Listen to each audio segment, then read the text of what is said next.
Kami dari kelompok 1 kelas C ingin melaporkan hasil yang telah kita lakukan di job sheet 2, yaitu kita telah melakukan pengukuran di dioda forward reverse bias, Penyara setengah gelombang dan gelombang penuh. Bagaimana laporannya, bagaimana keseluruhannya, cek bisa. Dioda adalah komponen dua terminal, anoda dan katoda yang terbentuk dari persambungan semikonduktor tipe P dan tipe N. Pada persambungan ini terbentuk lapisan deplesi dengan potensial penghalang 0,7 volt untuk dioda silikon. Dioda bekerja dalam dua kondisi, yaitu forward bias di mana arus mengalir saat tegangan anoda melampaui 0,7 volt, dan reverse bias di mana arus hampir nol karena lapisan deplesi melebar. Prinsip ini yang menjadikan dasar seluruh percobaan kami.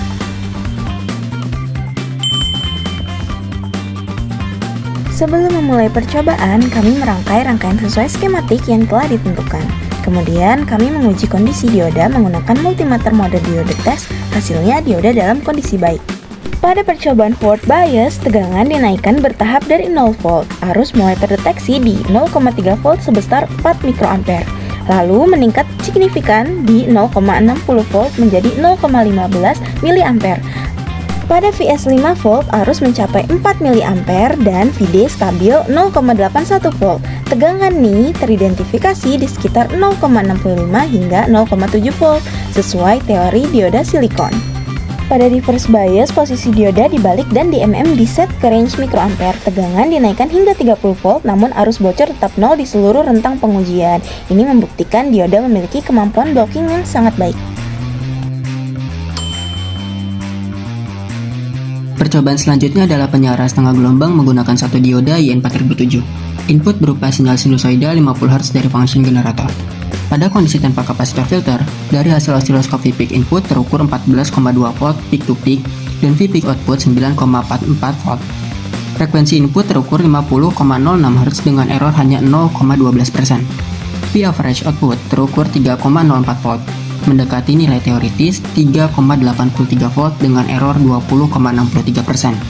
Frekuensi ripple sama dengan frekuensi input, yaitu 50 Hz, karena hanya satu siklus yang dimanfaatkan per periode.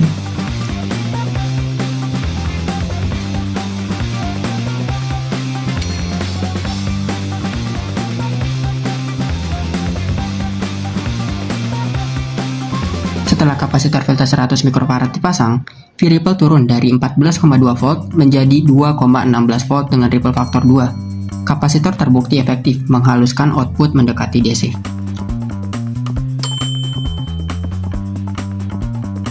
Percobaan keempat adalah penyara gelombang penuh menggunakan konfigurasi bright. 4 dioda 1N4007 dirangkai membentuk jembatan. Berbeda dengan setengah gelombang, konfigurasi bright memanfaatkan kedua siklus AC secara penuh. Hal ini terlihat dari frekuensi ripple yang menjadi 100 Hz, 2 kali lipat frekuensi input. Tanpa kapasitor filter, output masih bergelombang. Setelah kapasitor 100 mikrofarad dipasang, tegangan ripple turun menjadi 0,6 volt, lebih kecil dibanding setengah gelombang yang 2,16 volt. Artinya, penyara gelombang penuh menghasilkan output yang lebih bersih dan efisien. Percobaan terakhir adalah dioda freewheeling pada beban induktif menggunakan coil relay 12 volt. Beban induktif menyimpan energi dalam medan magnetnya. Ketika saklar dibuka tiba-tiba, energi itu tidak punya jalur pelepasan dan memunculkan tegangan spike berbahaya.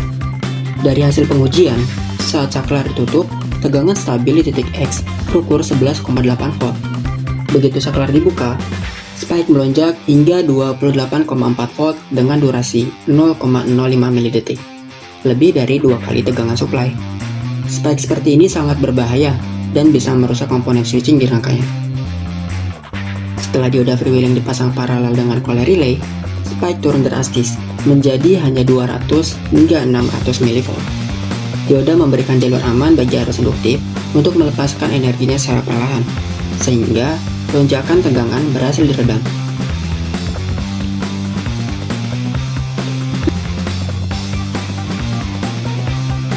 Dari seluruh percobaan yang telah kami lakukan, dapat disimpulkan 3 hal utama.